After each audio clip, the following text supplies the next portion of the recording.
미국 아칸소주 리틀록, KATV 채널 7의 뉴스 앵커였던 앤 프레슬리.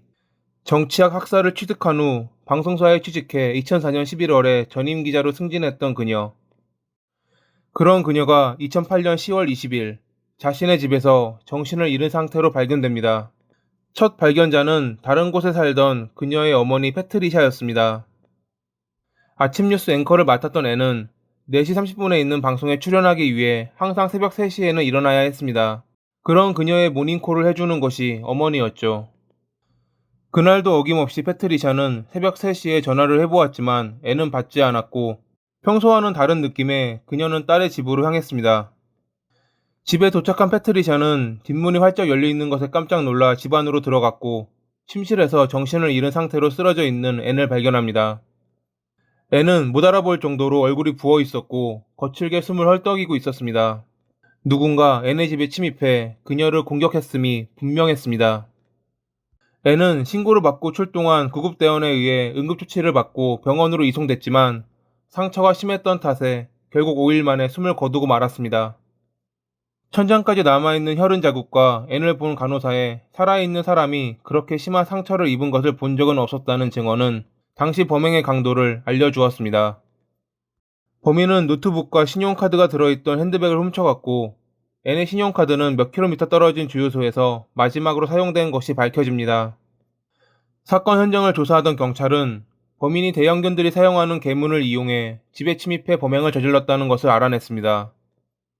2008년 10월 30일 그녀의 추도식이 열렸고, KATV는 범인의 정보를 제공하는 이에게 보상기금을 지불할 것을 약속했습니다. 이때 모인 보상기금이 5만 달러였다 합니다. 그로부터 한 달 후인 11월 26일, 리틀록의 경찰은 앤을 살해한 커티스 라벨 벤스라는 인물을 체포합니다. 커티스는 과거에도 강도 및 성범죄 전과가 있던 범죄자였고, 이를 주목한 경찰이 그를 조사하면서 덜미가 잡힌 겁니다. DNA 검사 결과 커티스가 앤을 공격하고 범했던 범죄자임이 드러났습니다. 게다가 이 결과는 4개월 전 일어났던 사건의 범죄자가 커티스였다는 사실을 알려주기도 했습니다.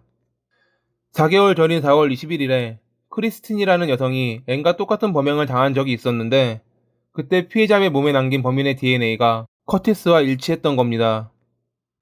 검사는 유명인인 앤을 처음부터 노리고 범행을 저지른 계획범죄라며, 동종 범행을 저질렀던 그가 결국 돌이킬 수 없는 범죄를 저질렀다 말했습니다. 커티스는 자신이 아침 뉴스를 챙겨볼 정도로 앤의 팬이었지만 범행 당시에는 그녀가 누구인지 몰랐다며 계획 범죄를 부정했습니다. 2009년 11월 12일 한 건의 살인과 절도, 구타 혐의로 커티스는 가석방 없는 종신형을 선고받습니다. 앤의 유가족들은 커티스가 잡힌 지 1년 만에 드디어 숨을 쉬는 기분이 든다며 재판부의 판결에 눈물을 흘렸습니다. 커티스는 지금도 감옥에서 자신의 죗값을 받고 있습니다. 하지만 살아생전 그는 자신의 죗값을 다 치르진 못할 것입니다.